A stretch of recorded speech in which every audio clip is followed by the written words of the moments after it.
In the town of Enugu, there lived a woman so beautiful that men traveled from distant villages just to see her. Her name was Adanna. Her skin glowed like honey in the sun. Her smile could light up the darkest room. Her eyes held a warmth that made everyone feel special. Men proposed to her every week. Rich men, poor men, young men, old men. They all wanted to marry Adanna. But she said no to every single one of them. People whispered, "Why doesn't she want to get married? Is she waiting for a king? What is wrong with her?" But Adanna had a secret. A secret so dark, so shameful, that she couldn't tell anyone. Except her two best friends, Ngozi and Chidera. She trusted them with her life. And that trust would nearly destroy her. Adanna's secret was simple but devastating. She had an uncontrollable fire inside her. A burning desire that never went away. No matter how hard she tried. Since she was 16 years old, Adanna had struggled with something she couldn't explain. A restlessness in her body. A need that consumed her every single day. She didn't want to feel this way. She prayed about it. She cried about it. She begged God to take it away. But nothing changed. By the time she turned 25, Adanna had been with more men than she could count. Not because she was promiscuous. Not because she enjoyed it. But because she had to. The fire inside her was too strong. It controlled her. It ruled her life. She would wake up in the morning feeling normal. But by afternoon, the burning would start. Her body would ache. Her mind would race. And she would find herself seeking out men. Sometimes one. Sometimes more. She hated herself for it. She scrubbed her skin raw in the shower, trying to wash away the shame. She avoided mirrors because she couldn't stand to look at herself. But the fire never stopped.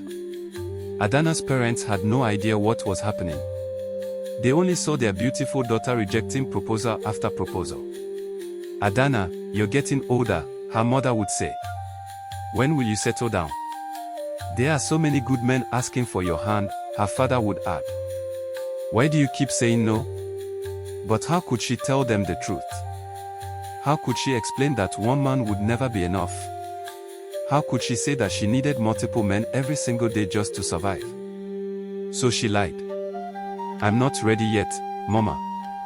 I haven't found the right person, Papa." And they believed her.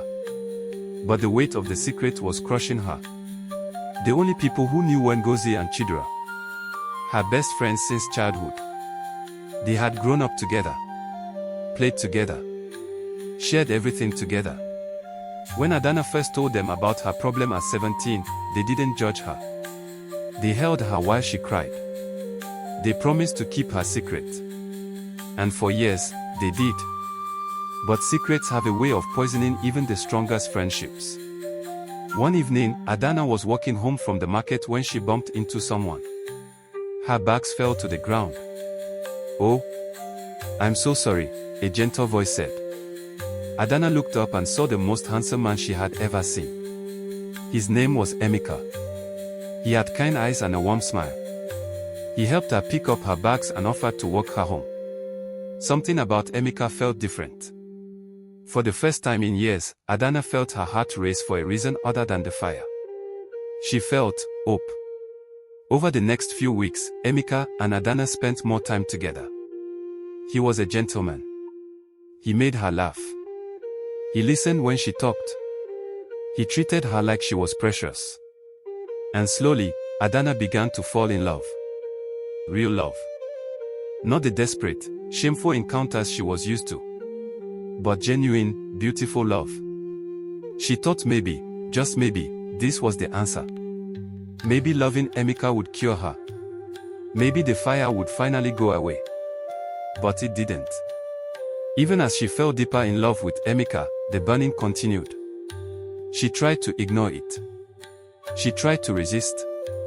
But her body betrayed her. She would meet Emeka in the evening, holding his hand and smiling. Then she would sneak away in the afternoon to be with other men. The guilt ate her alive. She wanted to be faithful. She wanted to be the woman Emeka deserved. But the fire was stronger than her willpower.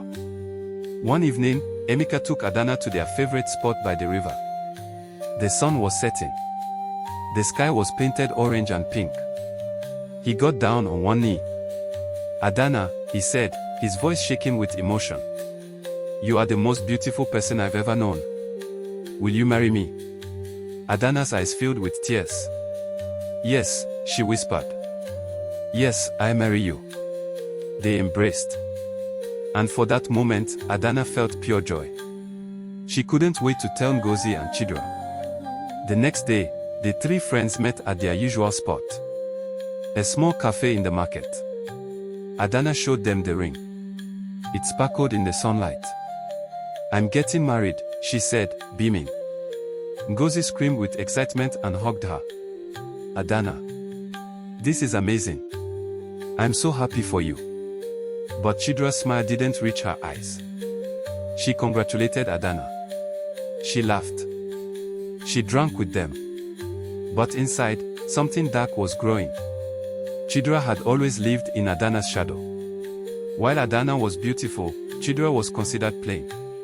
While men lined up to propose to Adanna, no one even looked at Chidera. While Adanna effortlessly attracted love, Chidera struggled to get a single date. And now, Adanna, who carried such a shameful secret, was getting married to a wonderful man. While Chidera, who had done nothing wrong, had nothing. It wasn't fair. The jealousy burned in Chidera's chest like acid. She tried to push it away. She tried to be happy for her friend.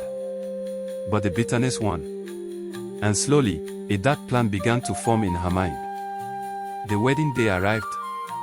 The venue was beautiful. White flowers everywhere. Soft music playing. Family and friends filled the seats. Adanna stood in the bridal room, looking at herself in the mirror. She wore a white gown that made her look like a dream. Ngozi stood beside her, fixing her veil. "You look perfect," Ngozi whispered. Adanna smiled, but her heart was heavy. She had managed to control herself for the past 3 weeks. No other man. Just Emeka. She thought maybe she was finally healing. Maybe love really was the cure.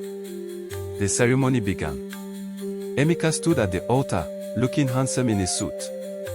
His eyes lit up when he saw Adanna walking down the aisle. She looked like an angel. Everything was perfect. Until it wasn't. Just as the pastor asked, "Does anyone object to this union?"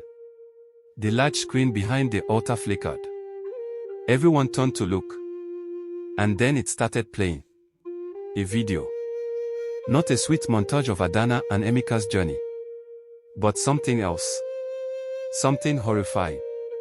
It was Adanna. With different men. In compromising positions. The audio filled the hall. Gasps echoed through the room. Adanna's face went pale. Her legs buckled. Emeka stood frozen, staring at the screen. His face turned from confusion to shock to devastation. "Emeka," Adanna whispered, reaching for him. "Please, let me explain." But he stepped back. His eyes filled with tears. Without a word, he turned and walked out of the hall. "Emeka!" Adanna screamed, running after him. But he didn't stop. He got into his car and drove away. Leaving Adanna standing in the parking lot in her wedding dress. Broken. Humiliated. Destroyed. Ngozi rushed to her side and helped her into a car. Adanna sobbed the entire way home. Her parents were devastated. Her family was in shock. The whisper spread through the town like wildfire. "Did you see what she did? I knew she was too beautiful to be pure. No wonder she never got married." Adanna locked herself in her room for days. She didn't eat. She barely slept. She just cried. The shame was unbearable. But the worst part, she had no idea who had done this. Who had recorded her? Who had exposed her on her wedding day? It was Chidera. Chidera had secretly recorded Adanna weeks earlier. She had followed her. Watched her. captured everything. And on the wedding day, she slipped a USB drive to the tech person running the screen. Told him it was a surprise video from the bride. And then she sat in the audience and watched Adanna's world burn. In the days that followed, Chidera pretended to comfort Adanna. She came to her house with food. She sat with her while she cried. She even badmouthed Emeka. He didn't deserve you anyway, Chidera said. If he truly loved you, he would have stayed. But inside, Chidera felt victorious.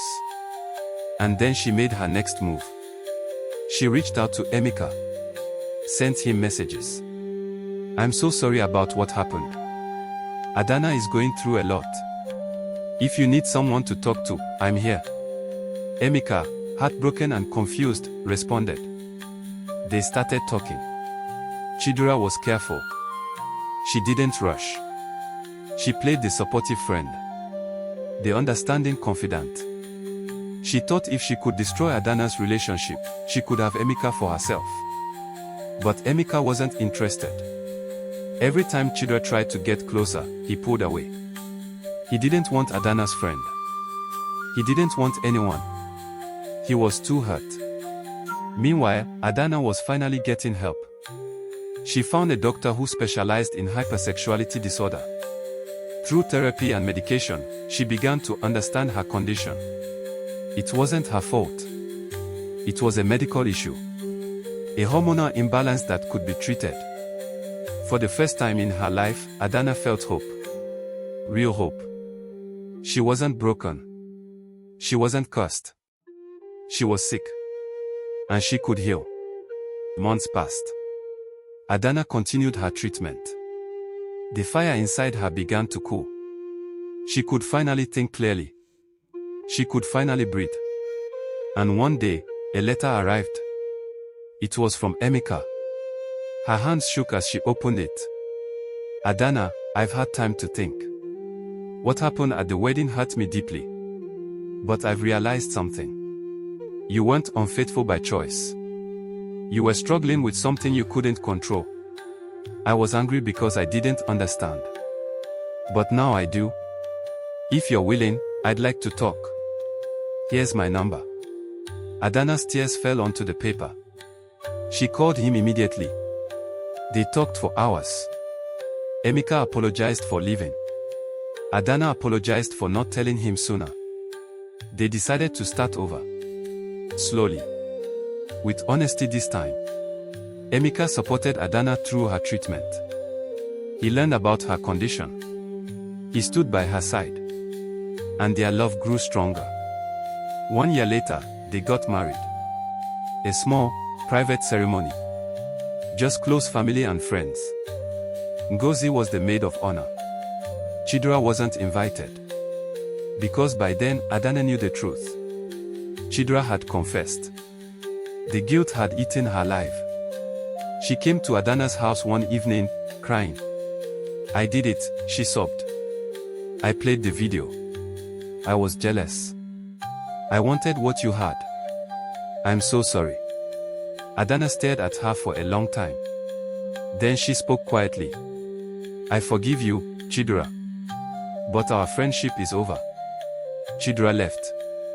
And Adanna never saw her again. Emeka and Adanna's wedding was beautiful. Simple but filled with love. They exchanged vows. They promised to be honest. They promised to support each other. And they built a life together. A happy life. A healing life. Secrets, no matter how well hidden, always find a way to surface. The longer you bury them, the more damage they cause when they come out. Adanna's secret almost destroyed her. But when she finally faced it, when she sought help and told the truth, she found freedom. Medical conditions are not moral failures. What Adanna struggled with wasn't a sin. It was a disorder. And like any illness, it needed treatment, not judgment. Be careful who you call a friend. Not everyone who smiles with you is happy for you. Chidera was jealous for years. She hid it behind smiles and hugs. But envy poisoned her heart until she destroyed what she claimed to love. True love sees beyond the surface. Emeka could have walked away forever. But he chose to understand. He chose to learn. He chose to love Adanna through her healing. That is the kind of love worth waiting for. Healing is possible. No matter how dark your struggle, no matter how long you've been trapped, there is always hope. Adanna thought she would carry her burden forever. But she found help. She found healing. She found peace. And so can you? If this story touched your heart, if it taught you something, please subscribe and turn on notifications.